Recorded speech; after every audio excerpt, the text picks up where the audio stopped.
मैं दिनेश कुमार वैश्य, आपका English teacher, आप सभी का स्वागत करता हूं। आज हम लोग जो है एक नए विषय पर बात करने के लिए यहाँ इकट्ठे हुए हैं। आप सभी बच्चों का मेरा हृदय से स्वागत है। तो आज हम लोग यूनिट 5 सेक्शन ए द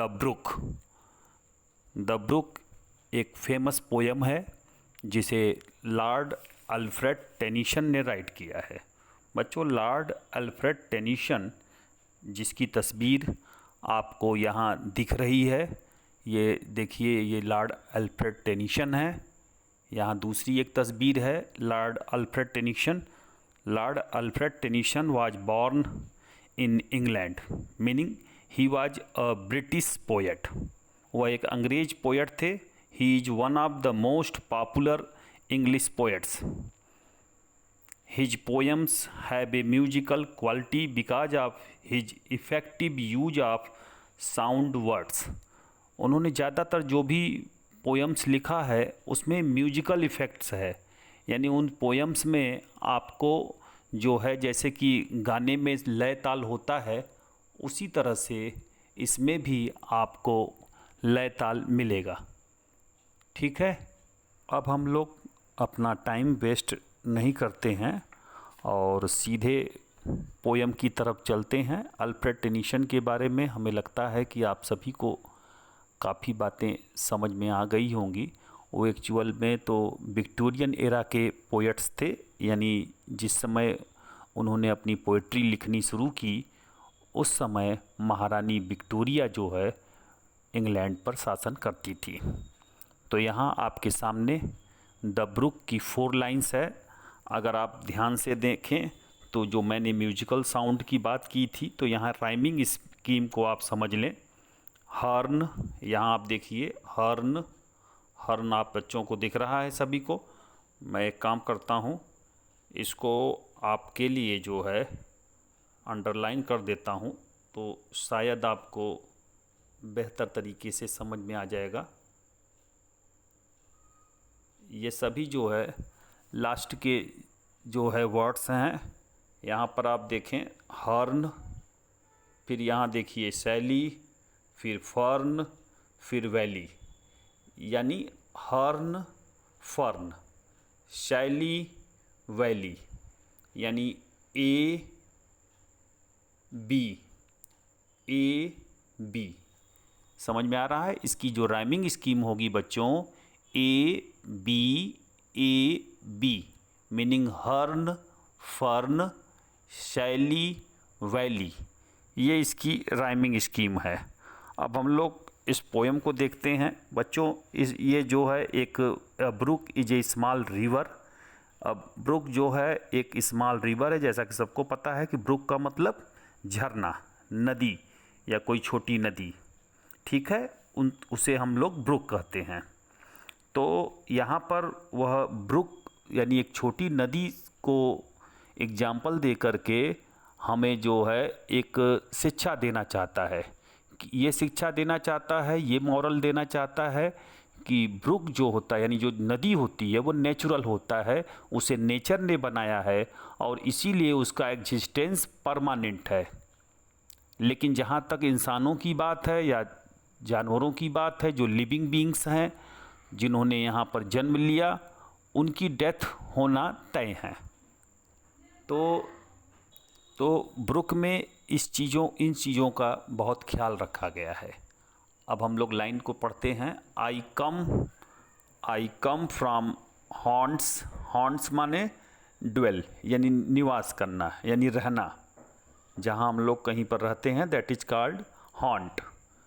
कूट एंड हर्न। हर्न माने हेरॉन। ये ओल्ड इंग्लिश में हेरॉन को ही हर्न पढ़ते थे। हर्न मीन्स बगुला, और कूट जो होता है एक वाटर बर्ड्स होता है। ठीक है, कूट एंड हर्न देखा जाए तो दोनों ही वाटर बर्ड्स होते हैं। शैली माने जंप करना, लीप करना, यानी उछलना, कूदना। स्पार्कल मीन्स चमकना। ठीक है, आई कम फ्रॉम हॉर्न्स ऑफ कूट एंड हर्न। मैं जो है कूट एंड हर्न, यानी मैं वहाँ से आती हूँ। नदी अपना बता रहा है कि मैं वहाँ से आती हूँ जहाँ पर कि वाटर बर्ड्स जैसे कूट और बगुला, यानी कूट और हेरॉन जो है पक्षी रहते हैं। हॉन्ट्स मीन्स रहते हैं। हॉन्ट्स का मतलब होगा रहना, यानी उसकी नदियों में जो है वाटर बर्ड्स जैसे कि कूट और हर्न रहते हैं। I make a sudden sally, I make a sudden sally.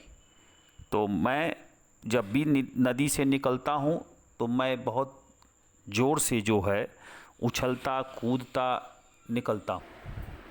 तो नदी यहाँ कह रहा है कि मैं जहाँ से भी आया हूँ वहाँ पर वाटर बर्ड्स कूट और हर्न यानी बगुला और दूसरा एक वाटर बर्ड्स है कूट, वो जो है वहाँ पे रहता है। नदियों पर ज़्यादातर वाटर बर्ड्स रहते ही हैं, तो वहाँ से आया हूँ। आई मेक ए सडन सैली, और जब मैं वहाँ से निकलता हूँ यानी मेरा जहाँ से उद्गम होता है, जहाँ से मैं स्टार्ट होता हूँ, वहाँ पर जो है बहुत तेज़ उछलता कूदता मैं जो है and sparkle out among the fern. Fern जो होता है एक सुंदर बारीक पत्तियों वाला पौधा, फर्न। ये देखिए ये फर्न है बच्चों। तो फर्न माने सुंदर बारीक पत्तियों वाला पौधा होता है। तो यहाँ पर जो है ब्रुक कह रहा है कि स्पार्कल, स्पार्कल माने चमकना, आउट एमंग द फर्न, यानी वो सुंदर बारीक जो पत्तियाँ वाला पौधा होता है जो ज़्यादातर नदियों के आसपास पाए जाते हैं। ठीक है, तो वो उस पर जब सूरज की रोशनी पड़ती है तो वो चमकता हुआ दिखता है, और चमकता हुआ वो तेज़ी से उछलता कूदता जो है शोर मचाता हुआ वह जो है आगे बढ़ता है। To bicker down a valley, to bicker down a valley. ठीक है, तो टू बाइकर मतलब आर्ग्यू करना। बाइकर का मतलब होता है बच्चों, बाइकर का मतलब होता है आर्ग्यू करना यानी बहस करना। तो यहाँ बहस करने से में क्या होता है, बहुत ढेर सारा शोरगुल होता है। तो यहाँ बता रहा है कि वो जब नदी वहाँ से चलता है तो वो घाटियों से जब गुजरता है, यानी घाटियों से जब भाई घाटी यानी पहाड़ से जब नीचे की तरफ जब वो गिरता है तो उससे झरने की में जैसे आवाज़ कलकल कड़कड़ की आवाज़ आती है, वैसे ही जो है बहुत तेज़ आवाज़ आती है और ऐसा आभास होता है जैसे पर कहीं पर कोई झगड़ा हो रहा हो, कोई बहस कर रहा हो। ठीक है बेटा।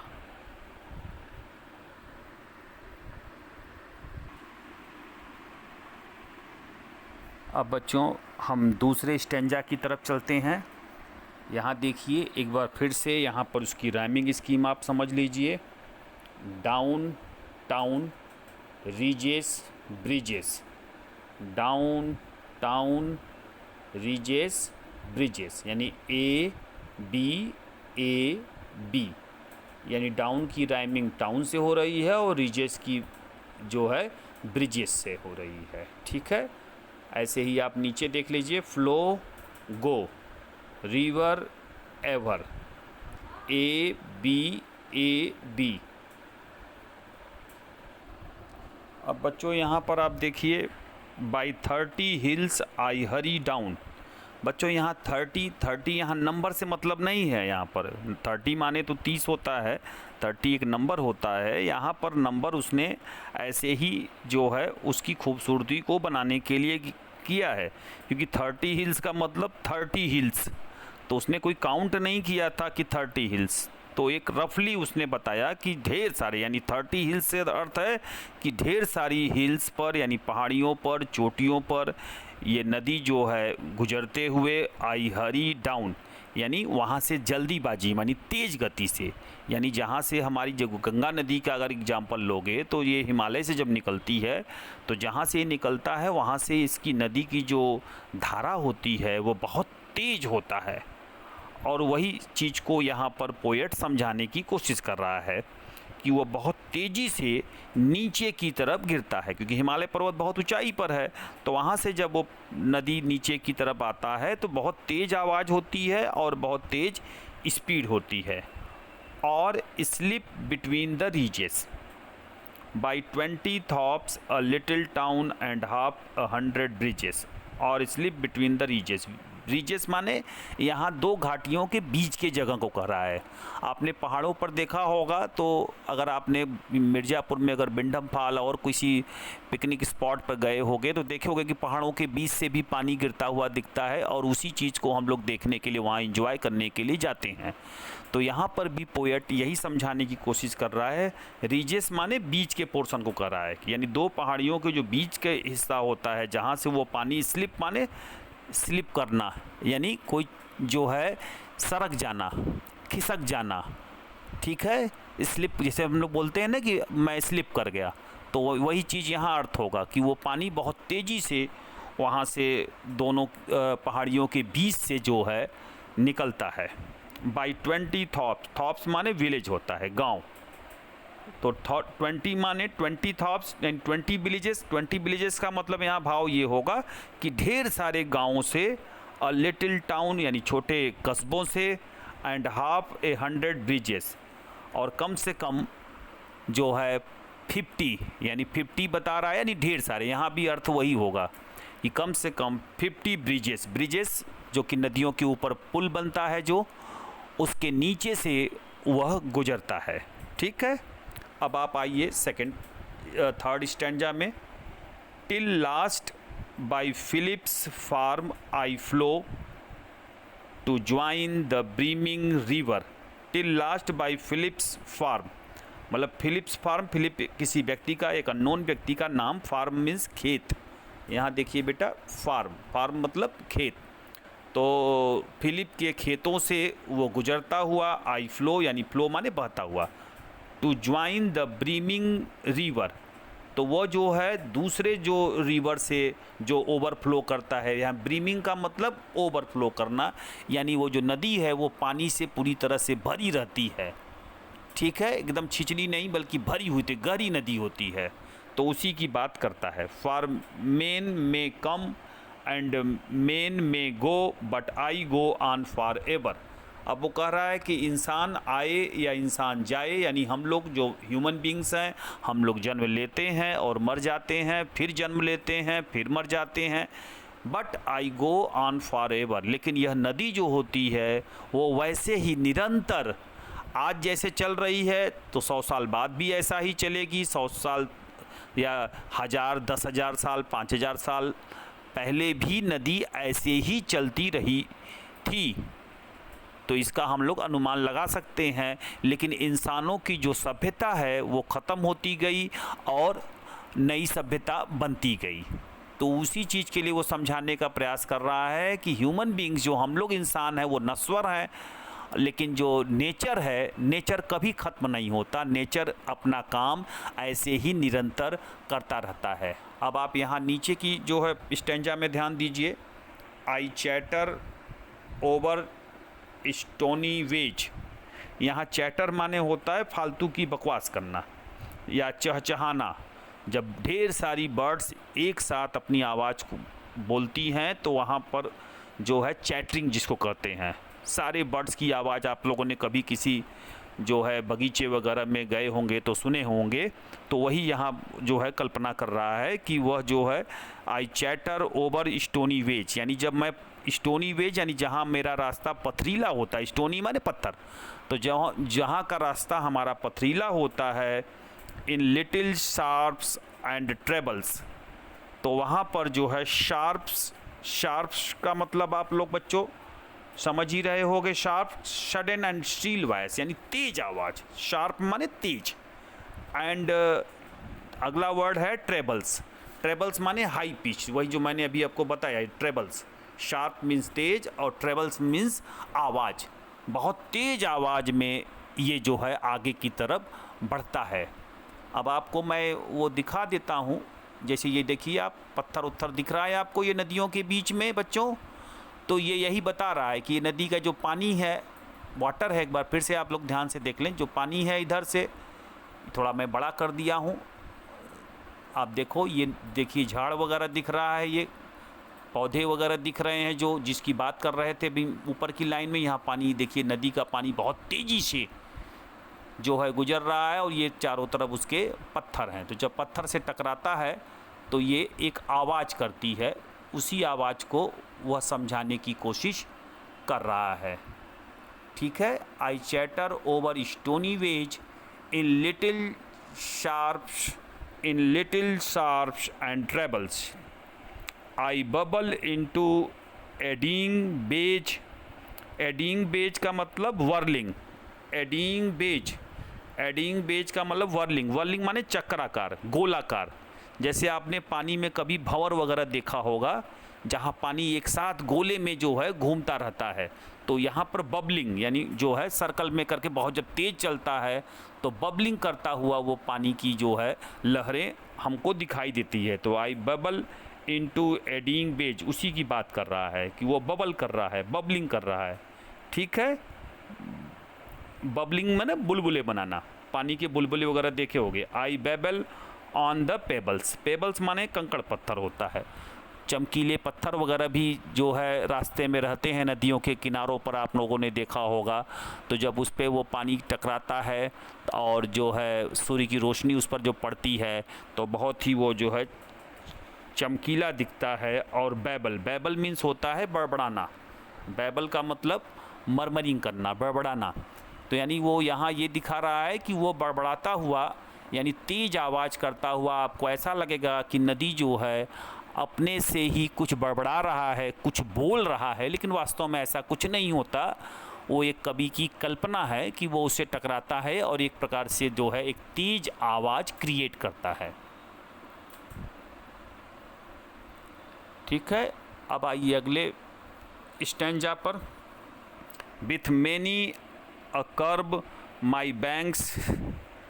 अभी जो है 1 मिनट, आप लोगों को मैंने इसमें राइमिंग स्कीम नहीं बताई थी, तो एक बार फिर इसमें भी समझ लो। Ways, bays, trebles, pebbles. A B यानी वेज का बेस से राइमिंग हो रही है और ट्रेबल्स का पेबल्स से। अब यहाँ पर भी देखिए फ्रेट सेट और फैलो मैलो। ए बी यहाँ पर देखिए फ्लो गो, रिवर एवर। तो यहाँ ए बी यहाँ की राइमिंग स्कीम। लास्ट वाला भी आप देख लो। आउट ट्राउट, शेलिंग ग्रेलिंग। ए बी ये उसकी राइमिंग स्कीम है। ठीक है। अब आप फिर से ध्यान दें। With many a curve my banks, I fret my by many a field and फैलो।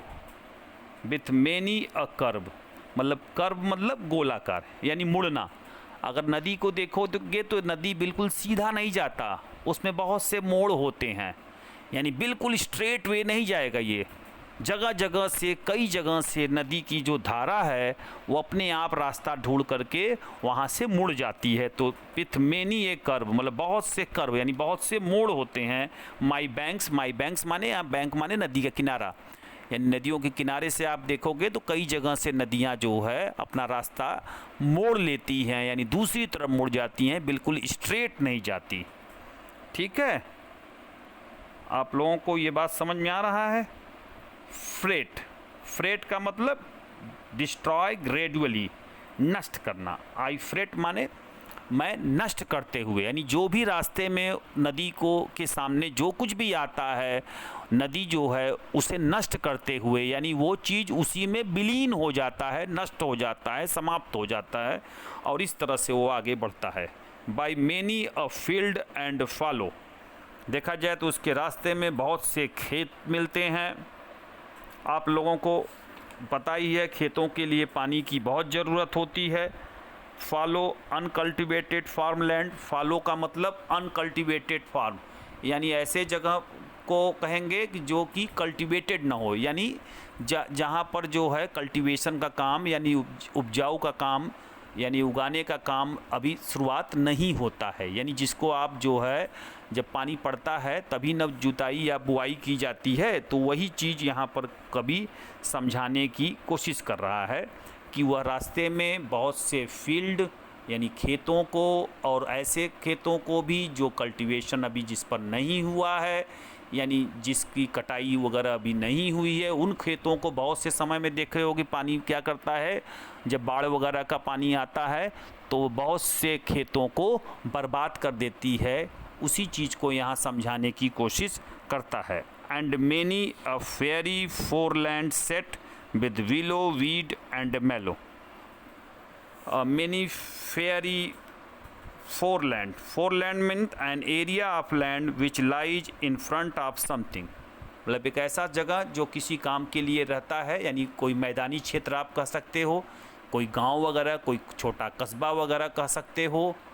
तो वो फेयरी माने परियों की कहानी, मतलब वो इसको इस तरह से तहस नहस कर देता है नदी कि बाद में वहाँ जाने पर आपको वहाँ कुछ नहीं मिलता, ऐसा लगता ही नहीं कि यहाँ पूरा बसा बसाया एक गांव था जिसे उसने बर्बाद कर दिया। विथ विलो वीड एंड मेलो।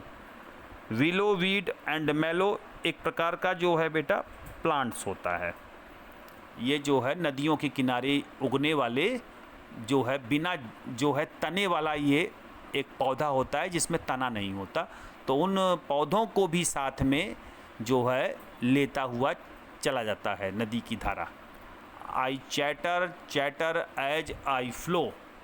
जब जब मैं जैसे जैसे बहता हूँ वैसे वैसे चैटर यानी जो मैंने चैटर बताया था, यानी उसकी आवाज़, साउंड से मतलब यहाँ अर्थ होता है। वैसे तो होता है बकवास करना, लेकिन यहाँ अर्थ होगा कि साउंड, वो जो है जैसे बर्ड्स की चहचहाने की आवाज़ होती है, वैसे नदियों के चलने की भी अपनी एक आवाज़ होती है। जैसे ही वो फ्लो करता, I flow to join the brimming river.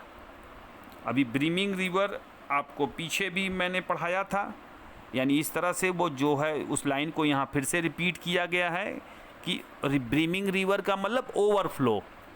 जैसे बाढ़ का पानी जब आता है तो नदियाँ एक प्रकार से ओवरफ्लो करने लगती है, वो आसपास के गांवों को भी अपने में समेट लेती हैं, उसे नष्ट कर देती हैं। For main may come and main may go but I go on for ever.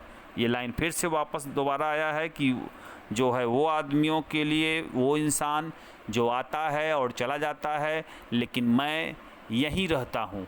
यानी नदी जो है हमेशा, जो कि नेचुरल है, वो अपनी जगह पर वैसे ही रहता है।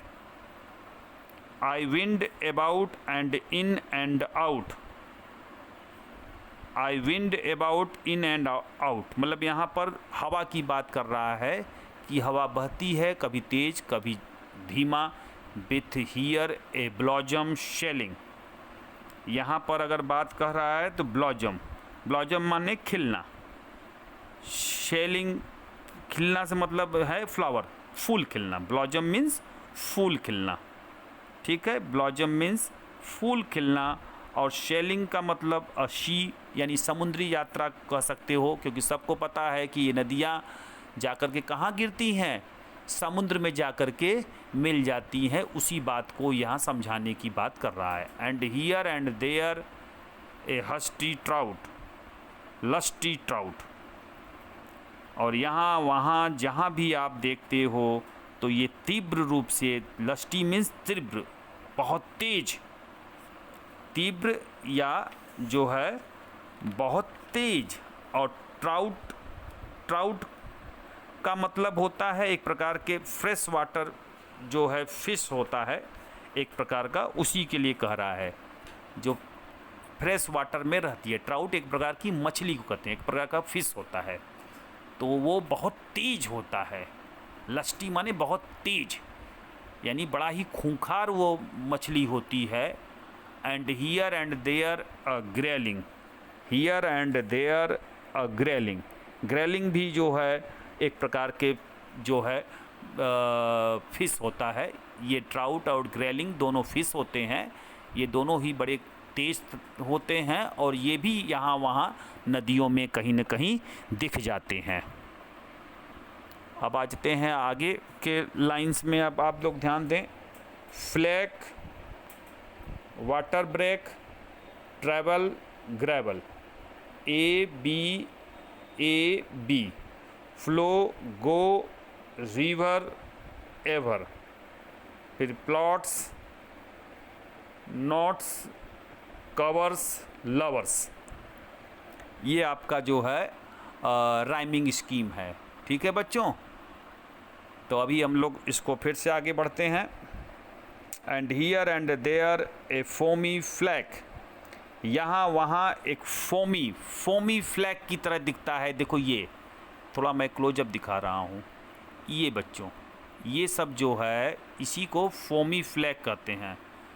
मैं थोड़ा सा जो है इसमें एक सर्कल बना दे रहा हूँ ताकि आपको ये समझ में आ जाए। ये जो सर्कल के अंदर में जो दिख रहा है, ये थोड़ा सा जूम कर देता हूँ। ये जो वाटर आपको दिख रहा है, ये कैसा दिख रहा है? झाग की तरह दिख रहा है। तो इसी की वह बात कर रहा है। ठीक है, तो फोमी फ्लैग जो अभी हमने आपको बताया, and here and there a foamy flake upon me as I travel. यहाँ वहाँ आप जहाँ भी आप देखोगे तो फोमी यानी वही झागदार जो है, जैसे साबुन वगैरह में झाग आती है, ठीक उसी तरह से फ्लैग माने बर्फीला, यानी बर्फ़ का टुकड़ा। तो हिमालय पर्वत में बर्फ़ का टुकड़ा ही होता है। तो दूर से अगर वो देखोगे वहाँ पर तो आपको बर्फ़ का टुकड़ा ही दिखेगा। देखो ये आपको सफ़ेद जो है दूर से देखने पर झाग जैसा, और बर्फ़ सफ़ेद बर्फ़ की तरह दिखेगा आपको दूर से। तो वही यहाँ कवि जो है अपना कल्पना कर रहा है, upon me as I travel, और वह मेरे साथ ही चलता है। जब मैं आगे बढ़ता हूँ तो मैं ऐसा ही दिखता हूँ। With many a silvery water break, और बहुत से जो है सिल्वरी माने सिल्वर, चांदी, चांदी के जैसे वाटर ब्रेक, बीच बीच में बहुत से वाटर ब्रेक्स पड़ते हैं। ठीक है, वाटर ब्रेक का मतलब जल तरंग, यानी जब पानी आगे बढ़ती है तो उसमें तरंगे आती है, तो और एक प्रकार से वो एक म्यूजिक प्रोड्यूस करता है। यहाँ म्यूजिक की कल्पना की गई है। Above the golden gravel, golden gravel, gravel means यहाँ मिट्टी होती है, एक लाल रंग की मिट्टी होती है। जब आप लोग पिकनिक स्पॉट पे गए होंगे तो रास्ते में लाल रंग की मिट्टी को आप लोगों ने देखा होगा, तो वही यहाँ पर ग्रेवल्स की बता रहा है। तो वो ग्रेवल्स जो होती है वो आपको उसमें पानी की जब बूंदें तेज़ी से निकलती हैं तो वो दूर से सूरज की रोशनी में आपको गोल्डन समझ में आता है, जबकि वास्तव में वो गोल्डन होता नहीं है। And draw them all along and flow to join the brimming river, और वह सभी को अपने साथ, ड्रा देम ऑल अलोंग यानी जो कुछ भी उसको मिलता है उन सभी को अपने साथ लेता जाता है बहाव के साथ। To join the brimming river, for men may come and men may go but I go on for ever. तो वो सभी को अपने साथ ले जाता है, ओवरफ्लो होने लगता है, और इंसान यहाँ जो है आता है और जाता है, लेकिन नदी जो है वैसे ही परमानेंट बहती रहती है। I steal by lawns and grassy plots. Steal, STEAL, steal का मतलब सबको पता है कि बहुत शांति से, यानी चुपके से, चोरी से, धीरे से। स्टिल माने तो चुराना भी होता है, लेकिन यहाँ अर्थ है चोरी से। By lawns and glossy plots, यानी जो भी उसके रास्ते में जो लॉन्स या जो घास वाले प्लॉट्स मिलते हैं, यानी जो कुछ भी सुंदर चीज़ें भी मिलती है वो पानी अपने बहाव के साथ उसे बहा ले जाती है। आई स्लाइड बाई हेजल कवर्स, और मैं उसे स्लाइड करा देता हूँ, यानी उसको फिसला देना। स्लाइड माने फिसलना या सरकना, टू स्लिप इन होता है। हैजल कवर्स, यानी उसको मैं जो है पूरी तरह से कवर कर लेता हूँ, एक प्रकार से वो मेरे जो है फैमिली में जो है समा जाता है।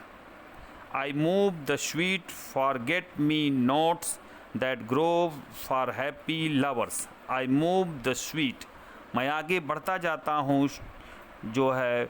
फॉरगेट मी नॉट्स का मतलब होता है flowering plants with clusters of small blue flowers, उसमें जो है ढेर सारे छोटे छोटे ब्लू कलर के फ्लावर्स होते हैं।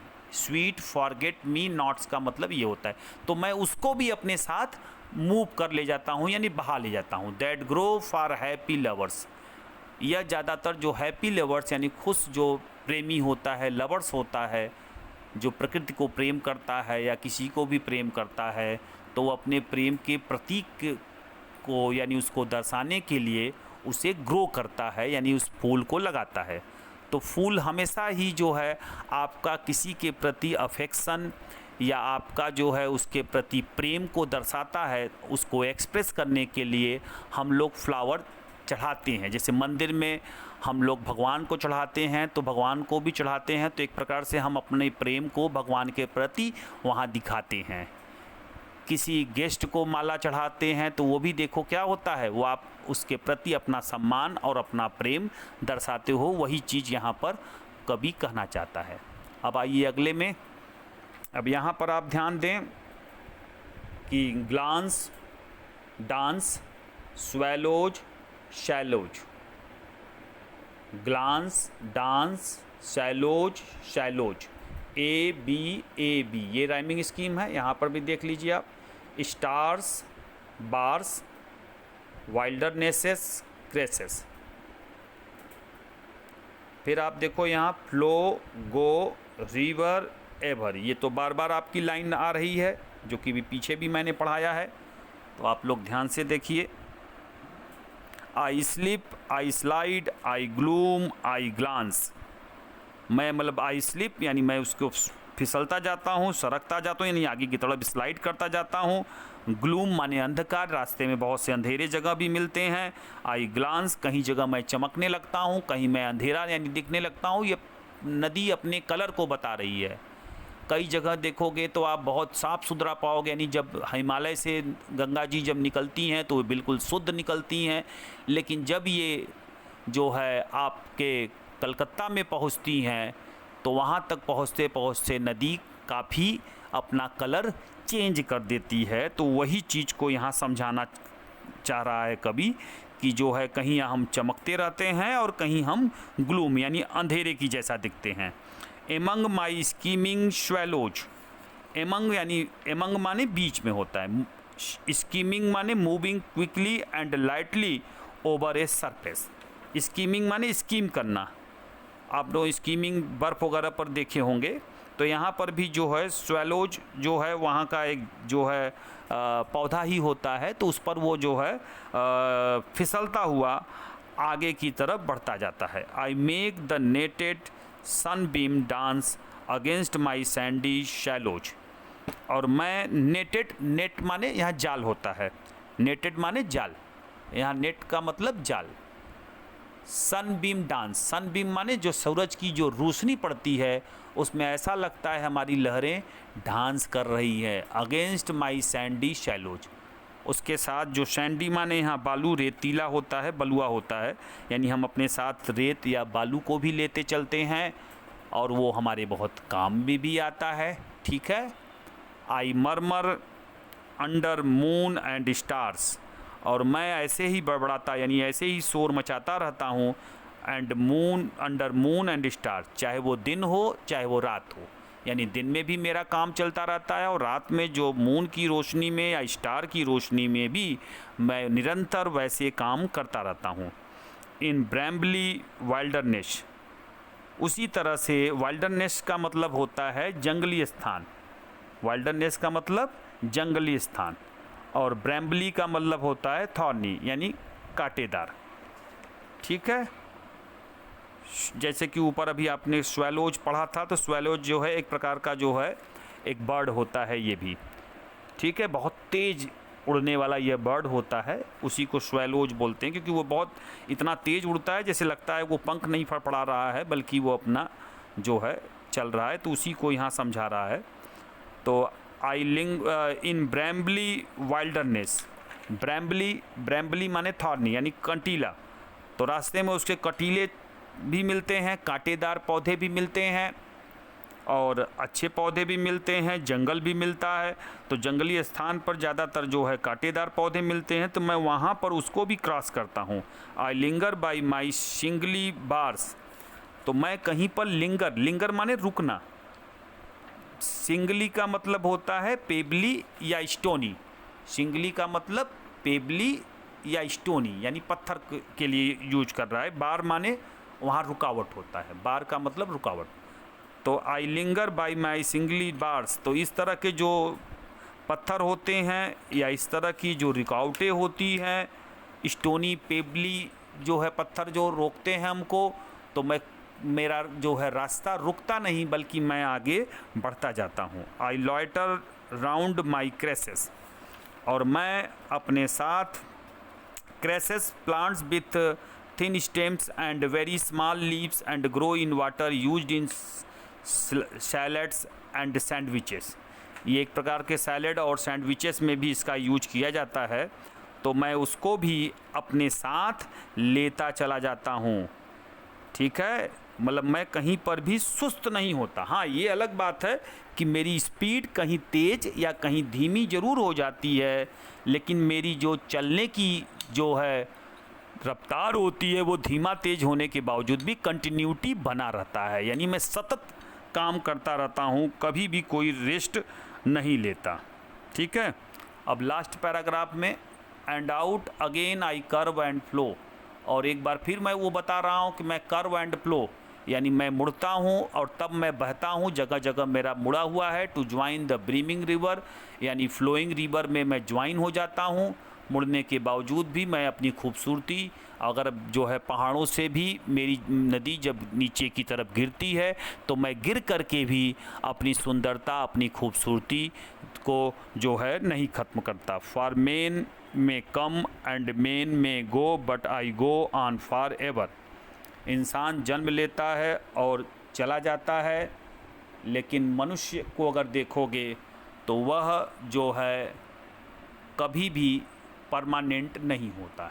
यानी इंसान जन्म लेता है और जो है उसके बाद उसकी मृत्यु हो जाती है, और जबकि नदी उसी तरह से निरंतर अपना काम करता रहता है। ठीक है, तो बच्चों इस तरह से आपने देखा कि ये एक बहुत ही सुंदर पोयम है, और इस पोयम से कवि जो है ये हम लोगों को शिक्षा देना चाहता है कि जो है नदी जो है लगातार कार्य करता रहता है, वो परमानेंट है, नेचर है। नेचर सबको नष्ट कर सकता है, लेकिन हम नेचर को नष्ट नहीं कर सकते, और अगर हम करते भी हैं नेचर को नष्ट तो हम स्वतः ही नष्ट हो जाते हैं। ठीक है, ओके, थैंक यू।